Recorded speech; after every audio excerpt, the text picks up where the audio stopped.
All right, so we are here, and we've got an hour to. Sorry, I'm admitting people here as I'm speaking.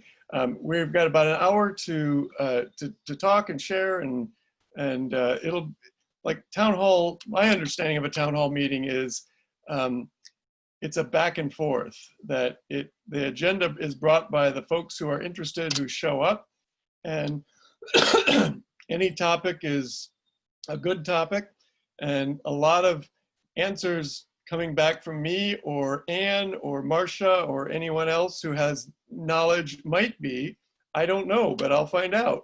So we will, this is a way of gathering more information and collecting the wisdom of the group. So we will do that with those present, and then, as I said, we're recording so we can include those absent and keep the conversation going. So with that, what I'm going to invite you to do, since we're a small group now, but as you learn this, it's a handy thing, very handy thing.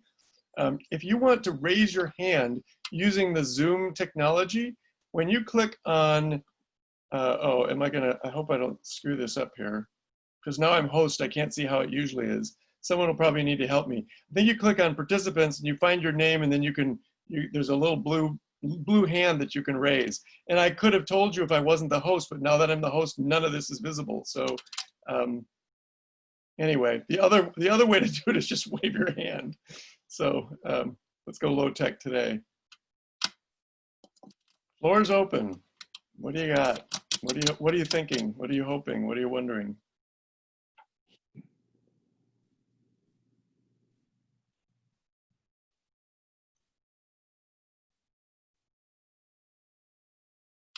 Is that Jeff? Is that a hand? A half a hand?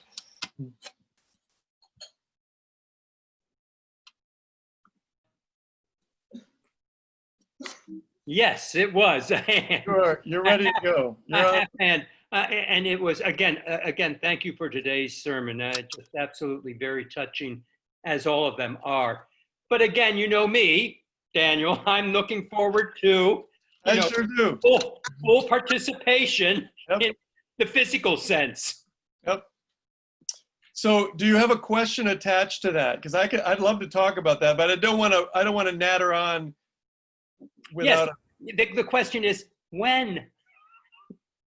Well, from you to God's ears. How long, oh Lord? I know. So as you've seen by watching the news, we're going backwards. And thank God, Connecticut is holding steady right now. And we don't know what's going to happen. What I can tell you is that our bishops are in regular contact with Governor Ned Lamont. They talk every week, and he discusses with state leaders all of what is involved in moving forward through the phases. And because of what's been happening, they're stepping back. Now, St. Paul's and any other church in the diocese can do whatever we want. A bishop doesn't have the authority to tell us whether we can open or not. Nearly all parishes are, though, thankful that the bishops are following the governor's lead and not trying to kind of do this maverick and listen to the best counsel and the epidemiologists and what they're telling us. So at the moment we're heading into phase 3 and backing up to phase 2, and it's really, I think, phase 5 when nursing homes are considered safe to start opening to visits. Nobody has told me to think of the church as a nursing home. But it is true that, just even on the screen here, a number of us are over 70. And it is also true that the science keeps wondering and leaning forward to say that things like the aerosol element of our breath, which a mask does not stop at all. It's like we're just emanating a cloud of whatever's in us is outside of us. That may be more dangerous than we think. We don't know yet. So the risk to me seems high enough that I backed off, even from gathering us in our exploratory worship last Thursday, to say indoors. One epidemiologist has said that gathering outdoors safely is 1,000 times safer than gathering indoors. It is that big of a difference. It's hard for me to imagine that kind of scale of difference, but it also kind of does make sense because it's not enclosed. So as wonderful as it will be to fully gather, that's not on the horizon. And sorry, I'm going on, but I think this is worth the speech here. It was wonderful to have Bob Giolito and Jen Hudson present in worship. They were reading Prayers of the People and First Lesson. And as far as I can see, and then I want to do a little more thinking and praying and consulting on this, we could have others there. So there may be a mezzanine kind of stage where we're not gathering, but those who say, I just want to be in church, I just want to be there, even if it's a broadcast. The church is set up for that, and it's set up to be safe. You could be 30 feet away in your own corner. So anyway, just pray with that, sit with that. It is galling and breaks my heart to even be thinking of how long we might be at this, but my priority remains, and I'm speaking for wardens and vestry as well, that safety. Your life is too precious, and the risk is too high. So, Anne.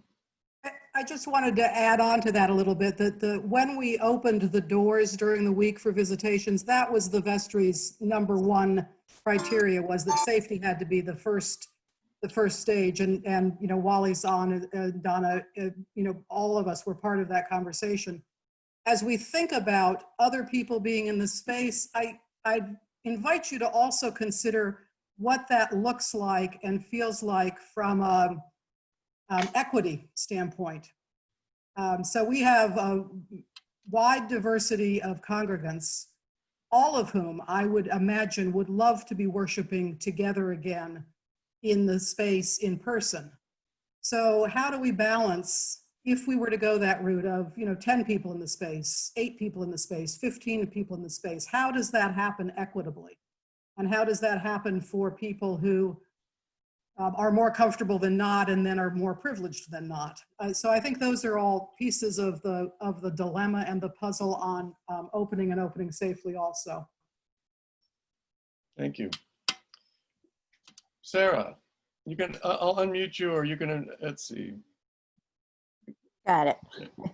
I was wondering if, having participated in the outdoor service and found it unfortunately frustrating because of the noise, I was wondering if there is any thought about where we might do an outdoor service that would be quiet. Thank you. Good question. And that labyrinth, it was exactly what I had hoped for. It just gave us good data. Yeah. I have kind of walked around the grounds. I had never noticed that because we've got 3 sides of traffic, and there's more traffic than it seems. And when you start to meet and you realize how much traffic there is, the one other spot that we might consider, but it is still got, all the traffic sounds still show up there, is that really big, beautiful oak tree right in front of Chittim Howell House, which is a sloping grade, moving up to the porch. Jake did a choir gathering there with hula hoops on the lawn. We could get sound equipment out, so we could certainly consider whether it's liturgical or not. One thing I've been kind of poking at and trying to get some interest in is a picnic. Just saying, you want to do an August picnic, just to say, let's put our blankets on the ground and go visiting, and do it safely, and put a speaker on the porch and sing, have the choir sing something safely, or there's a lot of things we can do outside, and that time won't exist. That window is closing. So I want to kind of crowdsource this too, because it can good ideas can come from all over. So if you have an idea, or if you've got energy to say, yeah, let's do that.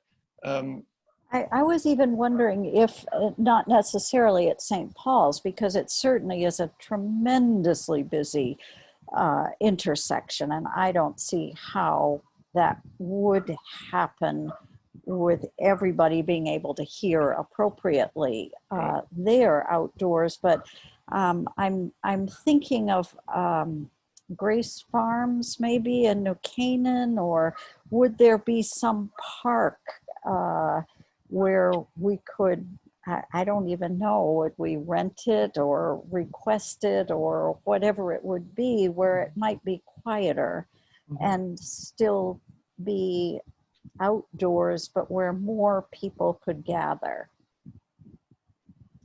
Let me ask those who are on this call. You are not speaking for the congregation. You're speaking for yourself, but we've got enough numbers that it might help a little bit to just do a little straw poll.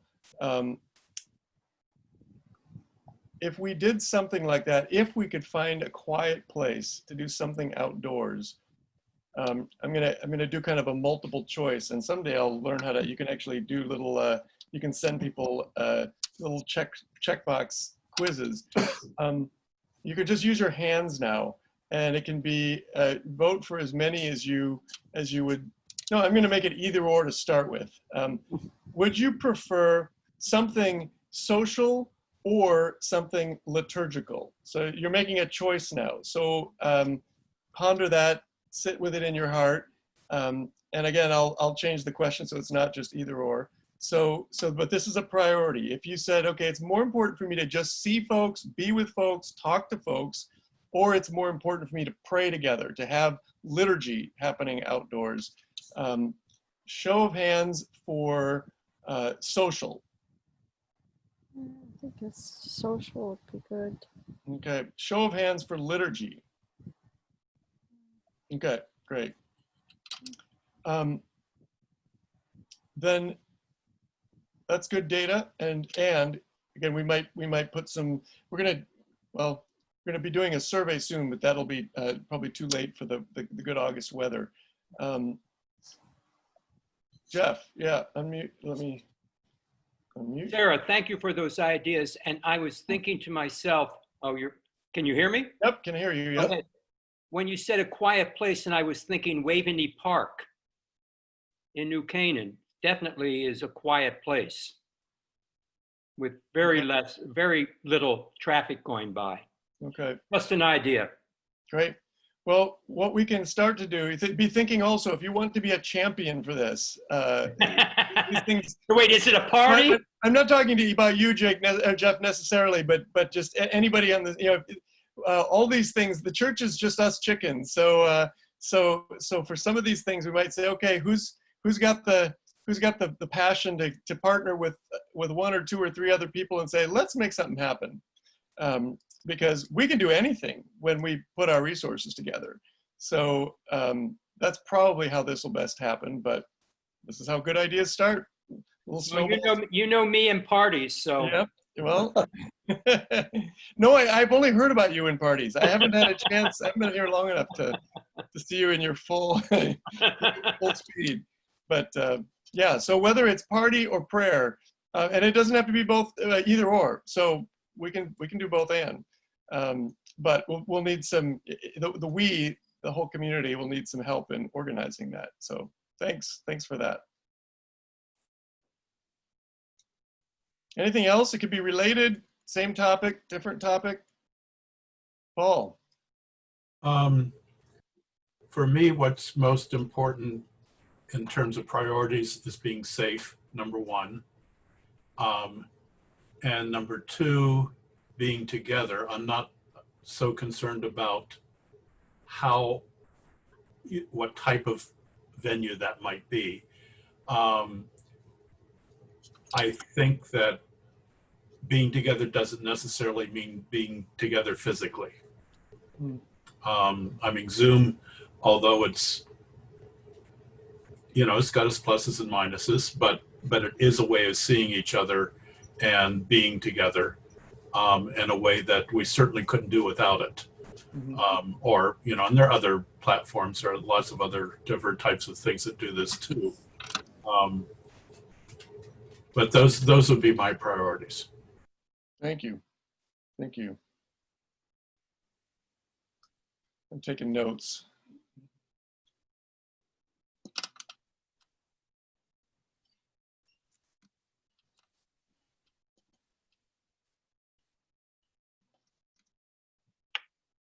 I may ask a leading question. I wasn't prepared with that, but or others can ask a leading question. You don't have to. It doesn't have to be a question for me. It could be a question for the group.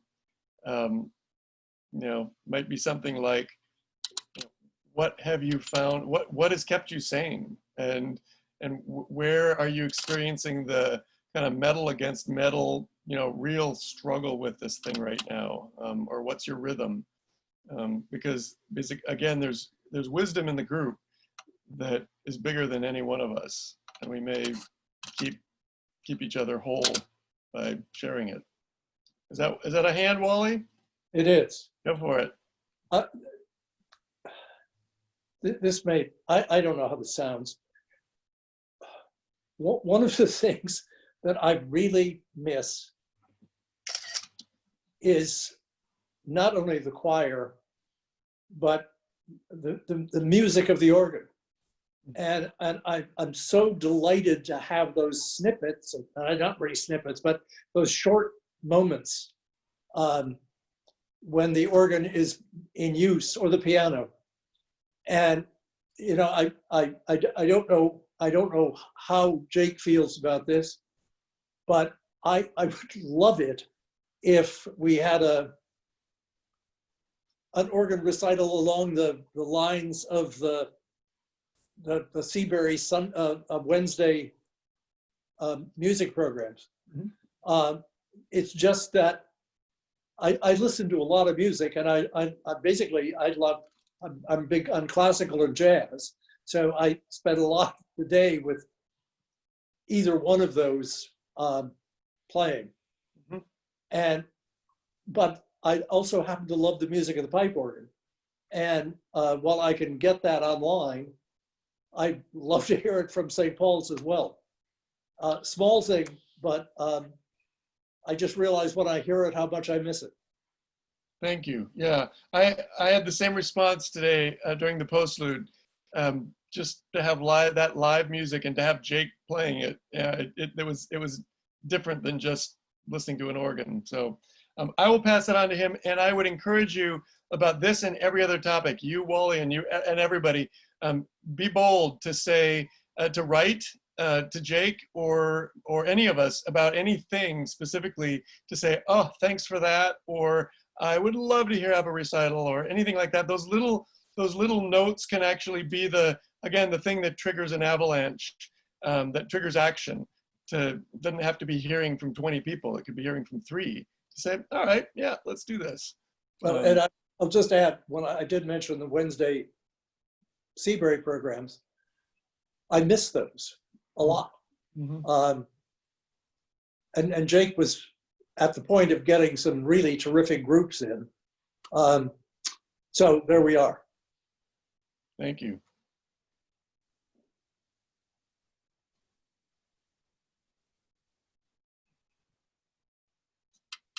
Yeah. Something about Wally's point, I agree. I love listening to the organ inside the church, but I've been favorably impressed by the sound quality of the organ music over Facebook Live. So Jake could even do a virtual organ recital, and I think that would be fun too, if it's not practical to do it with people there in person. Yeah, no, I think it would. That's probably much what we're talking about. At this stage, we wouldn't be, I don't think, inviting people to come to this space just because it feels like enticement more than than a safe invitation. But yeah, you're right. The sound quality is good enough, and what we're listening to in part is not just the organ, but our organ. You know, that space, and you know, all of the resonance that it carries. And I just like to just add in that was what I was advocating for. And I have a Bose speaker which actually reproduces the sound pretty beautifully. Yeah, yeah. All right, thank you. Yeah, Sarah. There we go. I wonder if it is possible, just in thinking about places that have overflow crowds and put people outside, if it would be at all appropriate or could happen to have a recital where people were seated outside and the music broadcast. It probably wouldn't be worth it if the sound quality weren't good enough, but it could be a really, sort of that intermingling of not being able to gather inside, but gathering outside, not hearing the music perhaps as purely as we could, but still being able to listen in the company of other people. Good. The Tanglewood like idea, Sarah? Yeah, Tanglewood. Yeah. Yeah. Well, if you didn't mind East Avenue and the trucks on East Avenue, you know, I've never been there on a Sunday afternoon to know how busy it is. It may be less busy. At least there might not be trucks. It's pretty noisy, but still. Yeah. We know what we're getting into. No? Well, I don't know if it were piano, perhaps could there be a piano in the Chittum Hall house, and maybe the people seated on the lawn there, as you had suggested earlier, Daniel. Yeah. That corner is just so bad. I think the farthest grounds would be that front lawn of the Chittum Hall house, farthest away from that corner. Yep. No, that's Anyway, just a thought. It's evocative. The Tanglewood idea is to be fun.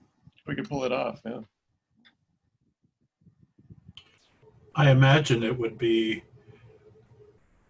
most quiet in the parking area between the church and the Warner Center, simply because it's shielded on three sides by buildings.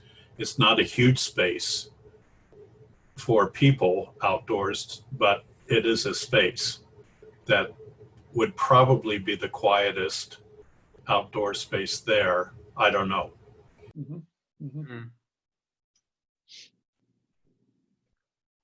I'll have my ears and antenna up to now start looking and thinking and, you know, seeing what the sound is like at different times of day.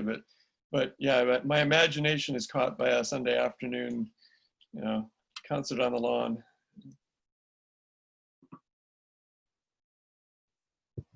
Either that or midnight, but I'm not sure how many participants would get. Right.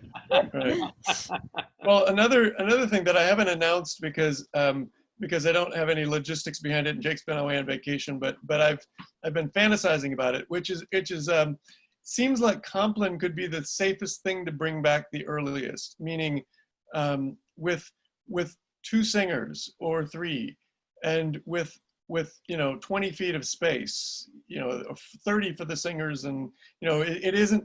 Yes, it's technically singing indoors, and again, I want to vet this with lots of other people, so I'm kind of just, I'm not going out there yet. Not saying don't quote me. We're not going there yet, but wanting to just looking for things that we can imagine doing. Again, we've got, as Ann mentioned, the kind of equitability issue of like, are we offering something that some can do and others can't? But it, still, certainly my commitment and our collective commitment is to prioritizing online worship. Whatever it is, it's not going to be offline. But even pre-COVID, there were some parishes who were offering Compline as a recorded service. So people live in the space, but not live singers, a recorded Compline in the space. Yep. So if we're concerned about singers and singing, that might be another option. What I'd want to do before we did this would be to to go back and talk to some expert counsel that we have access to say, you know, we've said no choirs indoors. What happens when it's, and I kind of already have heard this. What happens when it's a soloist? Does that change it? And it does. I mean, it's the collective singing that becomes, you know, dangerous. But again, I really don't want to. I want to prioritize safety, and even if we have to wait a little bit longer. But I've also fantasized, and this I certainly can do, of bringing Sunday Compline back to the space, just me. You know, it could be me and Don doing What Happens on the River. You know, just we'll sing Gregorian chant in the space by ourselves and light some candles, and you know, it's the same thing that's been happening online.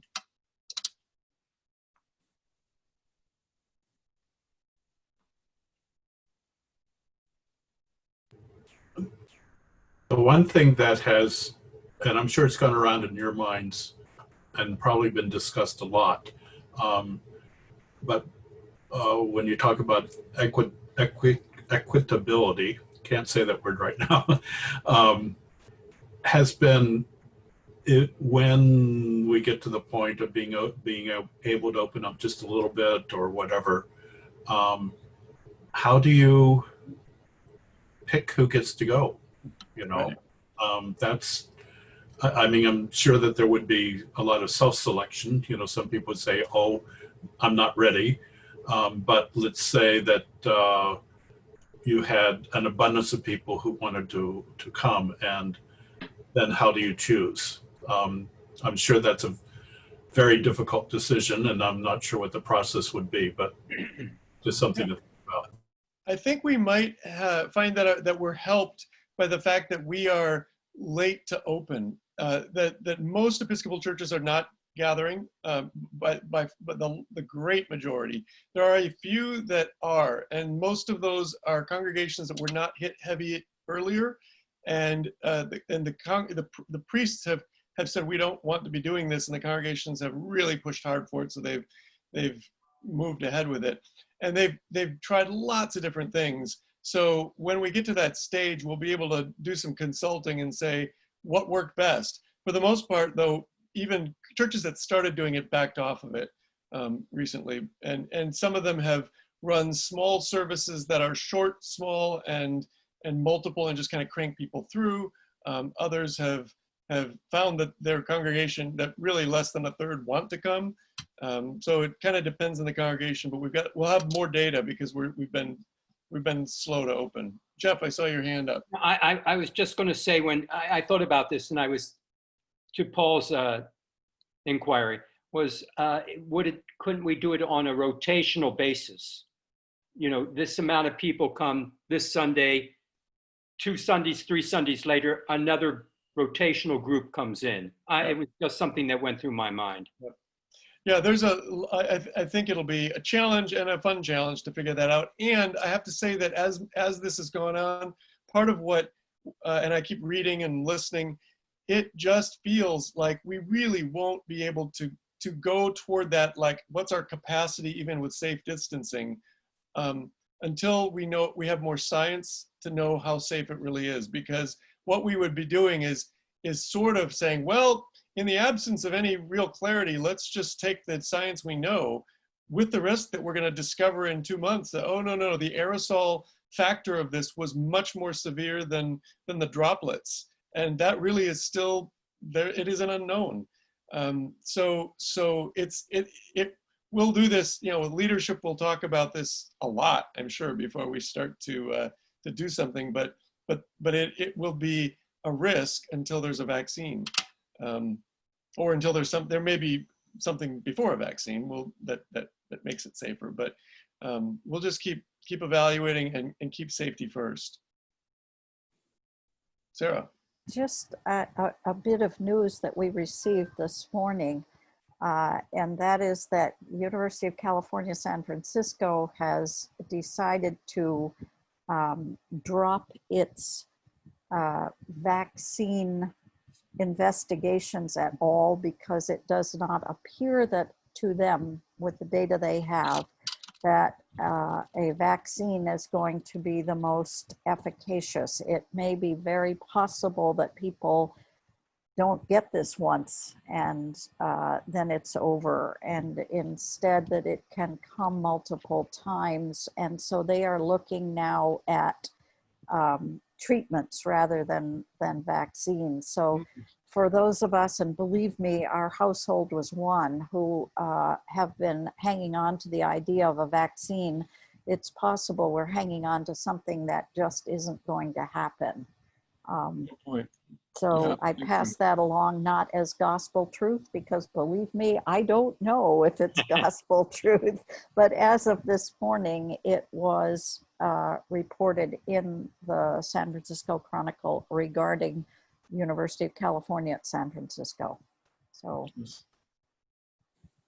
and I believe that Kenneth Kohler, I think is his last name, Kenneth is doing some kind of, his pharmaceutical company is doing some kind of research on the virus, and I don't know what it is, but I don't know if that he is somebody who is on the team you're talking about, Daniel, in terms of consulting with people who are more in the know than He is now. the rest of us. But you may want to add him to the list. Yep. Thank you. Chris Bailon should probably be on that list too, if he isn't already, Daniel, because he has a public health background. Yeah.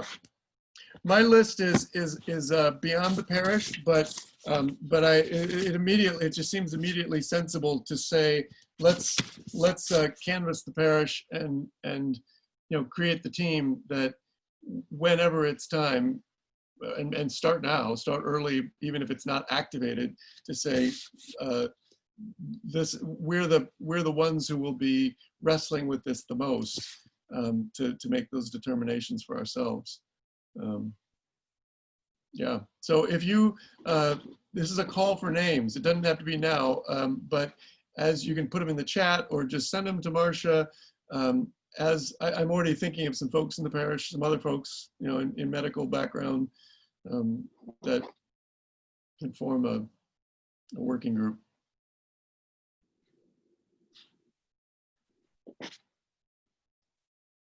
Yeah, Paul. This is just back to an earlier part of the discussion about singers in Compline and things like that. Having sung in the choir, I know that if you have a soloist or one or two people, they're going to be singing louder of necessity. And if it's a professional, they're going to be projecting in a way that a volunteer like me isn't trained to do. And therefore, more possibility of virus, Right. So just something to be aware of. Right. Thank you.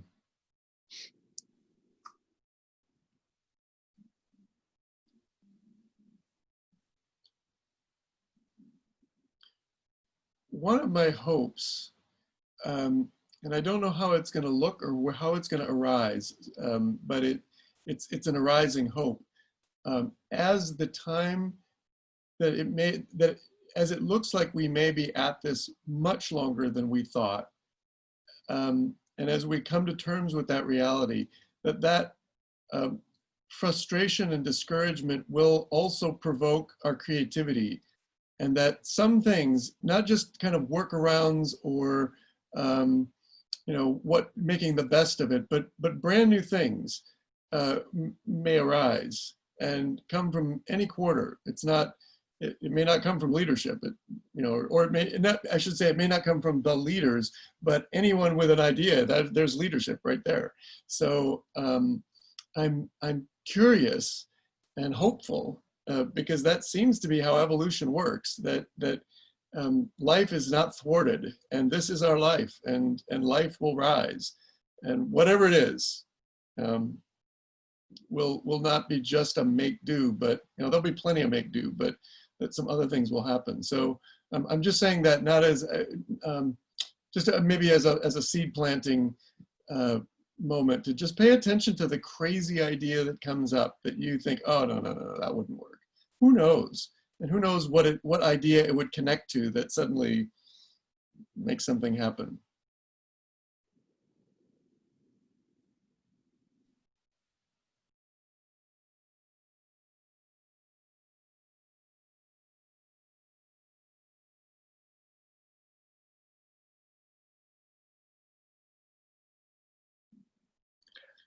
I have a question, and Anne, I might start with you. I don't know is a good answer. I don't mean to put you on the spot, but I know that you did some data collection. You know, we did and Marcia, I'll bring you into this as well.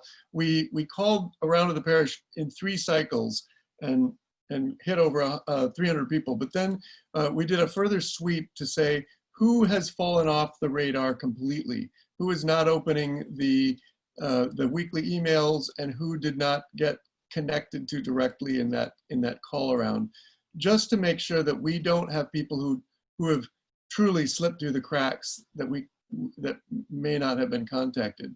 So this is a question really for anybody, but any sense of folks who we haven't heard from that you're wondering about as we keep trying to do the sweeps and stay connected?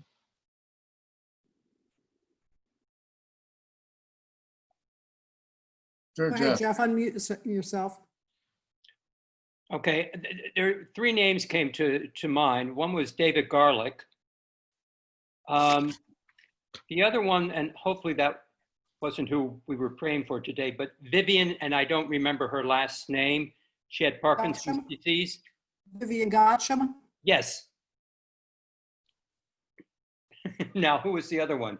I'm sorry, the mind just went. There was another person I was thinking about that I haven't seen for quite a while, and I can't remember who it is right now. Well, again, any ideas that it could be a seed planting for other times. If somebody comes to your mind thinking, you know, I have never seen them on Zoom and I haven't heard a thing from them. Okay. Always can crowdsource that and make sure that we're on it.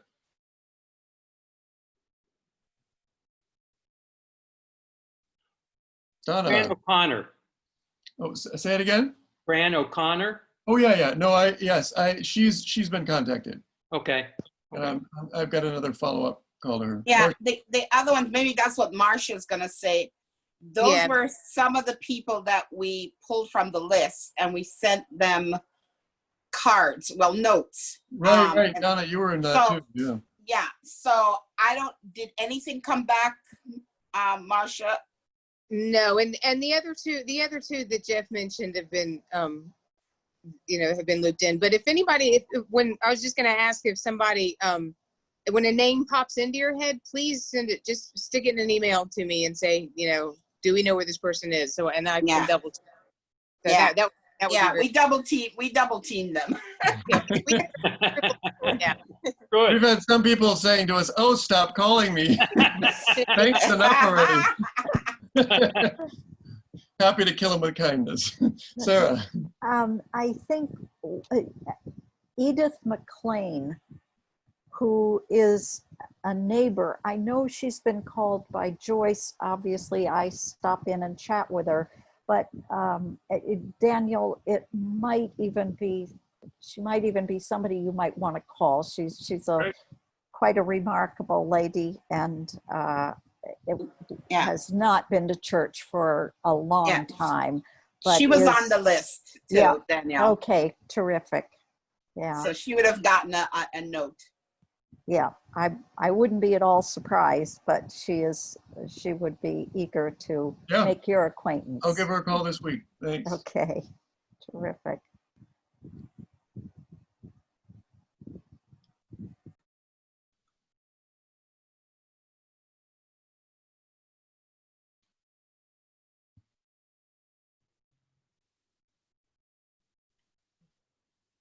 Wally.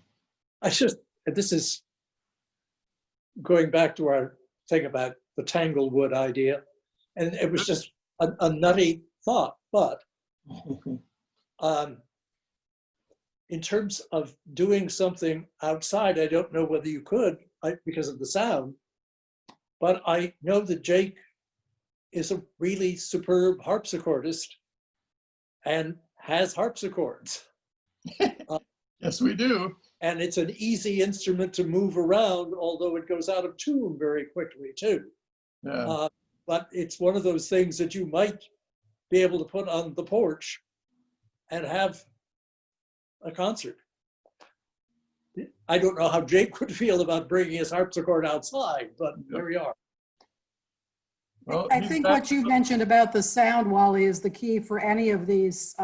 Tanglewood would have a fine sound system, so people on the lawn, on the lawn would. Yeah. It would be renting, I think, that kind of equipment and looking into that sort of thing. The Labyrinth, frankly, is with the proper kind of sound equipment, probably could be made to work too in ways that service didn't work because of not having the kind of sound equipment researched. What we discovered with the Labyrinth is that it was incredibly noisy because of of North Avenue, Highway 1. That was the source of it. It was surprising. And some people, a couple suggested, hey, I wonder about sound barriers around the Labyrinth. Again, that's a much bigger project than let's do this next week. But there might be some mitigation. But it's right on the road, really.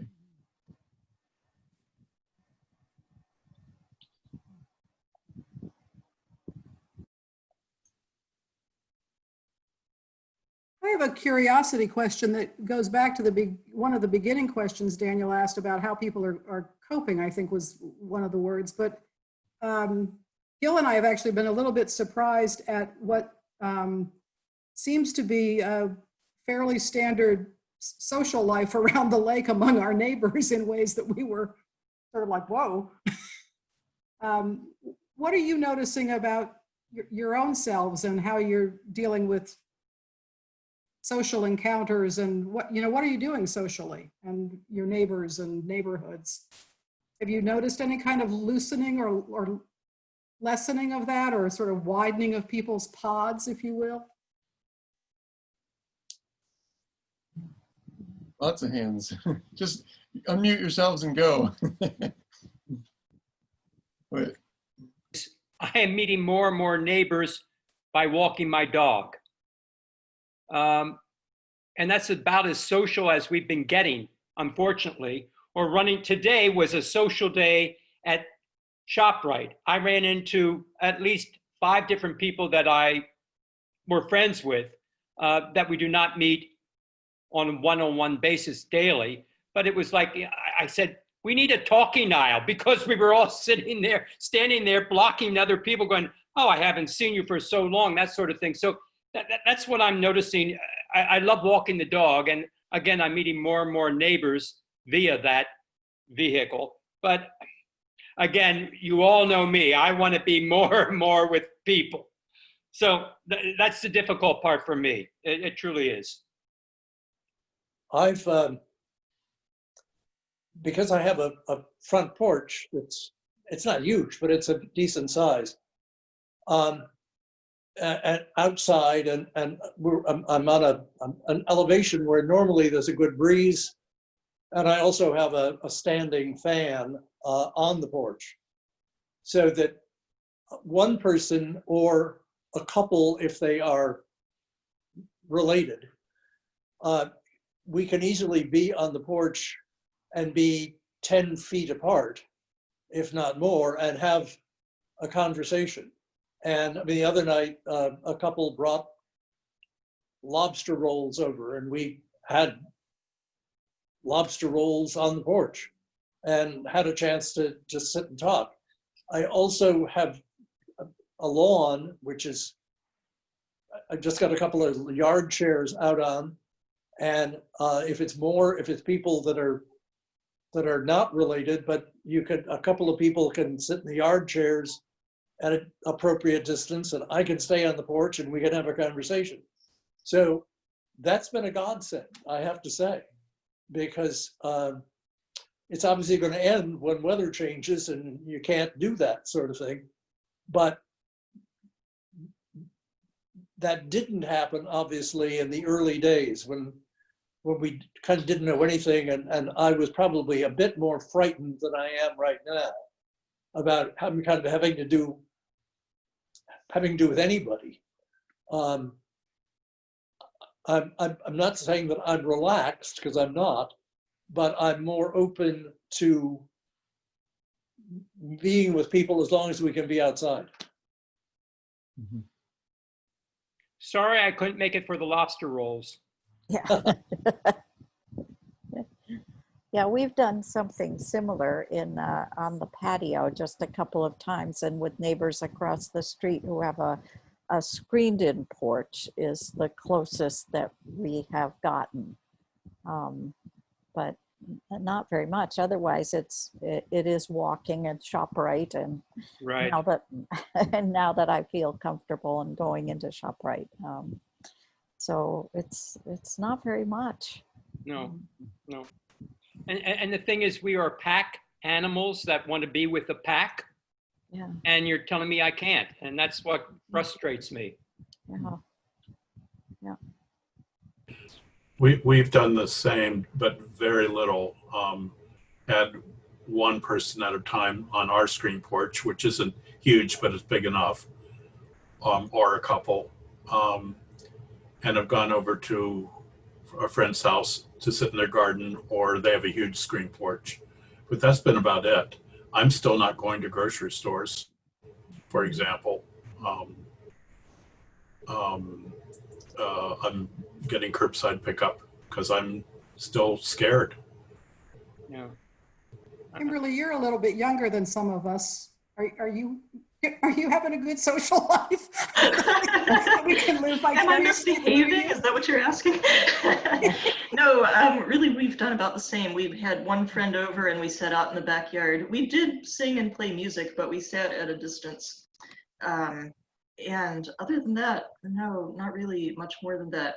We did accidentally meet people we knew in IKEA. We were all wearing masks and we had a conversation at some distance for probably longer than would have been recommended. But that's about as naughty as I've been. Sorry to disappoint you. We have every year there's they call it a water carnival. There's a picnic and, everybody gathers at the lake and somebody hosts, and it obviously got canceled this year, but instead people suggested that we could all bring our boats to the middle of the lake. And this was supposed to happen yesterday from 4 to 6. You bring your own kind of refreshments and we could gather on our boats. And Gil and I went out, but they were kind of tying their boats together, and it seemed like they were getting onto each other's boats, and we this is not what I bargained for. This isn't what I thought we were doing. So we did not do that. we went and waved and said hi to everybody, and then we took a little loop around the lake and came back to our dock. Yeah. But today we've noticed too that the neighbors seem to be, I don't know, it seems to be a little bit more relaxed than I have been aware of most people that I know at home. Oh, another name that came in only because I ran into him today at ShopRite was Jim Holiday. Yeah, Anne, you probably remember him more than anybody. You probably. Yeah, Jim and Jerry. Yep. Yep, I ran into him today, and yeah, it was unexpected and nice. So another name to put on the list who has not been there for quite a while. Yeah, a lot of these names are people who are either on the pastoral care list already and have been of some long standing, or people who long pre-COVID were, we would see a couple of times a year more than seeing regularly. Right. Yeah. And Jim, Jim and Jerry would have been, their chorister connection, but their daughter, who was part of the choristers, long ago graduated from high school and went off to college and is out of college at this point. So that kind of attrition for them, I think, is still very, when I see Jim, very, very appreciative of St. Paul's and very much feeling tied to, but in that much more tangential kind of way. Gotcha. Than any even weekly or monthly or. Right. Okay. Yeah.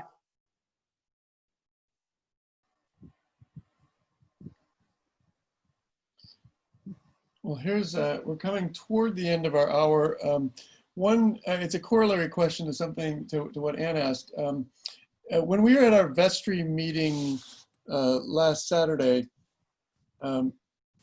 Ryan had an interesting comment that stuck with me where he said his family, you know, as they entered the summer, had this momentary kind of like, oh, there's so many things not possible and we can't do.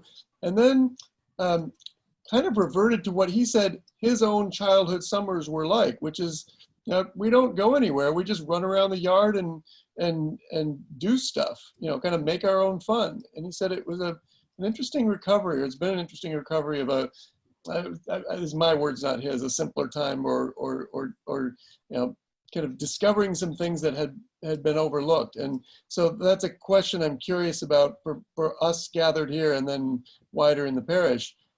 What learnings there have been as we've been in this phase where we can't do a lot of things we are used to doing, that we've said, oh, you know, this is enough. This is actually what I have is, you know, kind of basically reappreciating some of the simpler or more basic things. Is anything like that resonating for you? I guess I would say that I feel as if I have far too much in terms of just realizing how incredibly easily I have been getting through this whole period and how much of a challenge it is for so many other people. It's I think for me, quite honestly, I think that's been the most challenging thing, is to say, how do I appreciate all of this, which, why do I have it? I don't know. And yet try to figure out how to do what for people who don't. And it's that tension has been, frankly, I think the biggest challenge that I feel that I've faced is how to be grateful at the same time as being empathetic, I guess, and more than empathetic, trying to figure out what to do. Thank you so much for voicing that. You know what? It's the weeds and the wheat. Yeah. Thank you for that, Daniel. That brought it all together for me. Yeah, this is one of those times. Yep. Donna. No, I was gonna say, sometimes it is amazing the smallest things that you do for somebody. You think of it as being small, but it turns out to be so exponentially huge to a person. I have a next door neighbor who, I mean, her granddaughter lives with her, and her granddaughter was she takes classes through Newark Community College, and she got a call almost 2 weeks ago that her granddaughter gets picked up on the bus. And unfortunately, somebody on her bus tested positive for COVID, which forced them into 14 days of quarantine, and they have to get tested on this coming Tuesday. But I mean, that's just the sidebar. But I was doing my grocery shopping last week, Friday morning. I ran in and I walked by they had fresh roses. And I looked down and I said, wow, they're on sale. And I just thought, oh, I'll just pick some up. This would be nice. I'll just bring it next door. So I finished my shopping, backed into my driveway. I said, let me run it next door. And all I did was I brought it there. I rang the bell. I said, how are you doing? And she said, oh, it's not been a good day for me today. And I said, well, you know what? Here you go. This might be a little bit of sunshine for you today. And she just broke out in tears. And she was crying hysterically because she said, how did you know?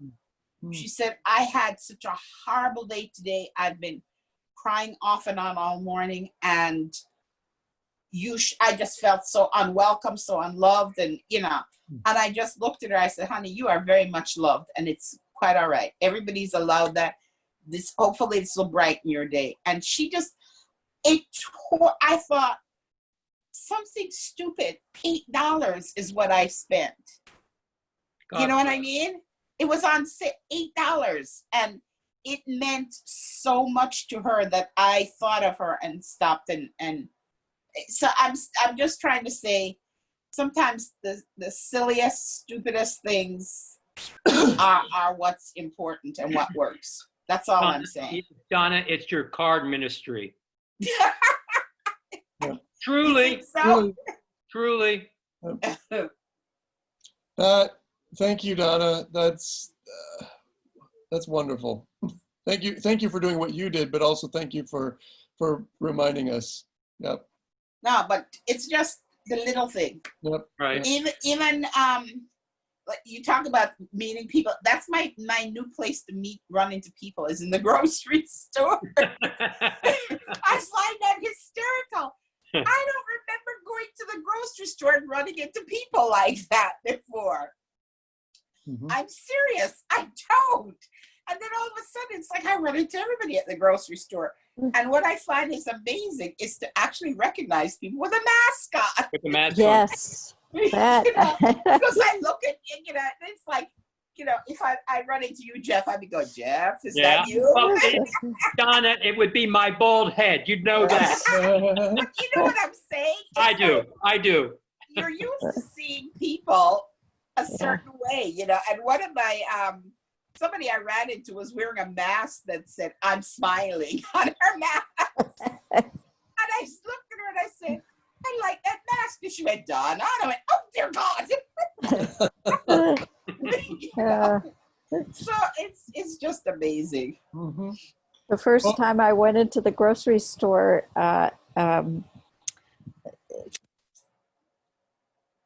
Oh. and somebody said, Sarah? And I said, what? I couldn't quite believe it. Turned around and there they were. It was a very funny experience. Yeah, it is. It is very funny. Wow. Donna, I'm going to use your story, a good way to wind up the hour, and I'll figure out a way and a place to do it. But I'm saying I'll use your story. I may not quote your story, but just to invite myself and us here and everyone through the parish to, in a week's time, say, okay, 3 things, whether it's a text message or something, to just say, what can I put out there? What can I give? Never knowing how it's going to hit. You know what I use? It's like every day, try to make 3 people smile. Yep. And that's what I use is 3 people. I have to get them to smile. And you can. And it's amazing. I mean, I walked into Barnes and Noble and somebody was coming out and I looked at her and I said, oh, wow, you look so beautiful today. And she looked at me and she's like, what?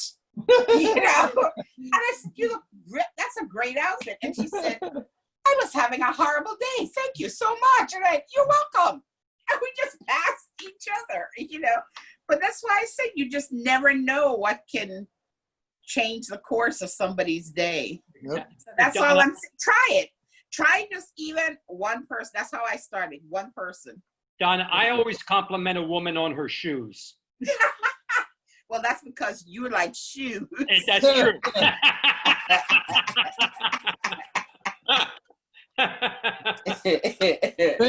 Thank you all for this hour, and thank you. Thank you for what you're doing, where you are. Again, these stories that have just come up in this last couple of minutes are priceless, and they show the power of us just being open-hearted in the world. And that is something that is hard to quantify. It's not going to show up in any metrics or reports, but I think in God's economy, that is going to carry us through. It's going to change the world. Which isn't to say there's not a place for big actions, but these little ones are so important. So thank you. Thank you so much. Thank you. Thank you, Daniel. We'll do this again in a Yes. month's time. So spread the word. The more people, the better. And we'll record it and put it out there. And one more way to stay connected. Stay tuned. Maybe I'll hit you up to be part of Englewood on the Green. All right. All right. Be well. Bye, Bye, everybody. everybody. Be in touch. See ya. Bye. Bye.